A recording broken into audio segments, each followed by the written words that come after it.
আফরা আজকে তরমুজ কাটা 12তম দিন, ঠিক আছে? 15 মে। ওকে, ভালো তরমুজ চেনার উপায় কি? ফুলটা ছোট থাকবে, ঠিক আছে? হ্যাঁ, তাই তো, এটাই বলছি মা। ঠিক আছে, দেখি আজকে তরমুজটা কেটে। তরমুজটা অনেক ছোট, আফরার মতোই। হ্যাঁ, তরমুজটা একদম তোমার মতোই ছোট। বিসমিল্লাহ, কেটে দেখি মা, দেখো তো। এই দেখেছো, আফরা তরমুজ কাটার আগে তরমুজ ফেটে গেছে।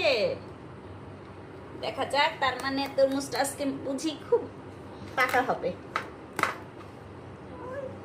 উফ, এই কাটার আগেই ফেটে যাচ্ছে রে।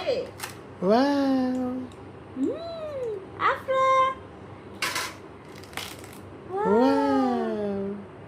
এই তুমি আজকেও আগে চেক করে দেখলা কেমন টেস্ট? দেখো তো মা, খেয়ে দেখো তো কেমন মিষ্টি। বিসমিল্লাহ। খাও, তুমি খাও। এই তো, শাবাশ। আজকে তরমুজটা তো খুব চমৎকার হয়েছে। তাহলে ভালো তরমুজ চেনার উপায় কি? তরমুজে ফুলটা ছোট হবে, তাই না মা?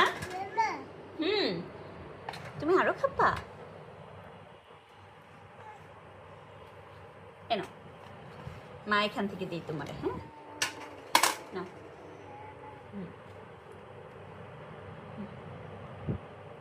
আমার দাঁত আছে, দাঁত দেখি তো বাবা। দাঁত দেখা দাও তো আফরা। দাঁত দেখাবো না? না, এখন দেখাবো। আচ্ছা ঠিক আছে, খাও তাহলে।